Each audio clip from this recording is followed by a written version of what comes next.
Honorable Chairperson, sir, my esteemed colleagues, India and her people, I stand here today on behalf of my party, the All India Trinamool Congress, to speak in favor of a motion of no confidence brought against an elected government that enjoys a brute majority in what used to be the world's largest democracy.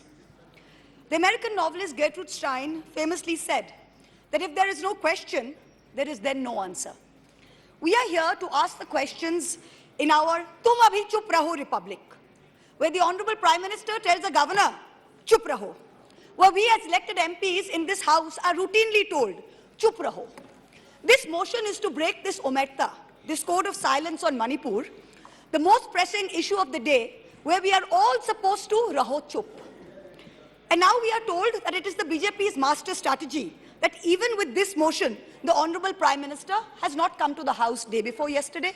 He has not come yesterday. He has not yet come today. वो थोड़ी ना बैठकर आपकी सुनेंगे, वो तो last दिन आएंगे और बस अब सबकी धज्जियां उड़ा के जाएंगे. Fine, we are waiting. No problem.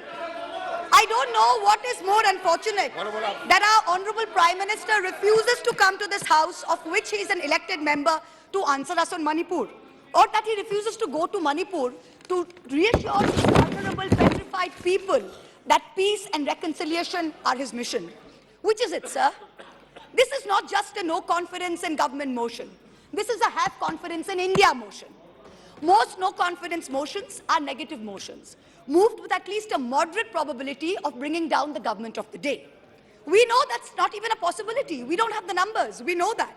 Many of my friends on the Treasury benches, allies, the BJD, the YSR, have mocked us, saying, you know, you can't bring down the government. It is doomed to fail. But we as India are perhaps the first bloc that has been forced to move a motion not to bring down anything, but to resurrect something, to resurrect India's founding principles of equality and secularism, which this government has buried 6 feet under, to resurrect the right to express ourselves in a democratic framework, which you label as high treason, to resurrect the right of a non-homogeneous, diverse people to exist within a union of state, which your government insists on dividing into us and them.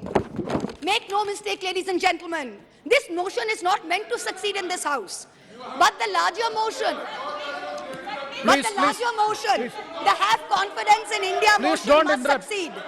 Please. Will, when the people of India have their say soon, and it's for this reason I stand before you today. The Manipur issue is mired in silence and in the government's whataboutery and false equivalences.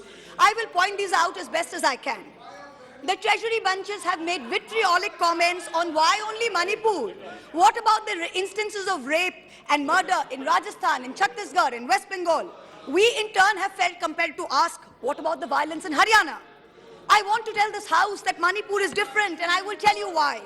The issue in Manipur is of a hate crime against a particular community, where it is understood that police personnel of one community, possibly the same community as the Chief Minister, handed over women of another community to be raped and pillaged by a mob, and made every attempt to prevent those women from seeking justice.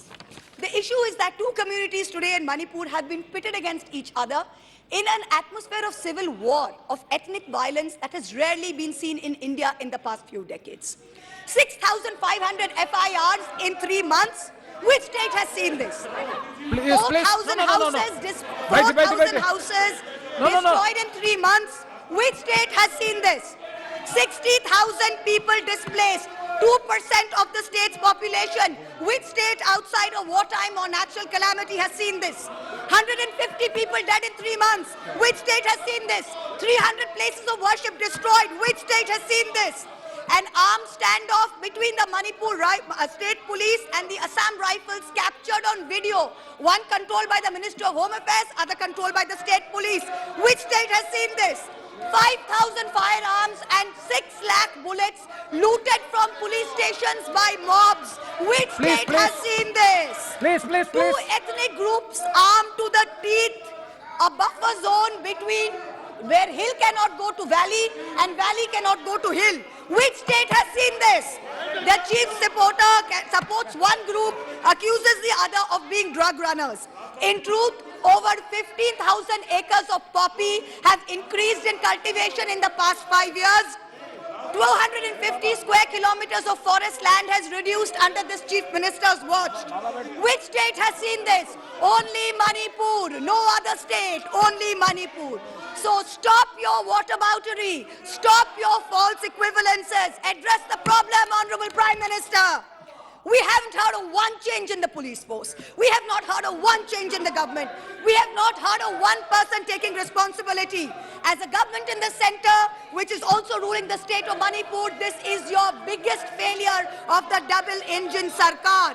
So let us not insult other states by saying, what about Rajasthan? What about Haryana? What about Chhattisgarh?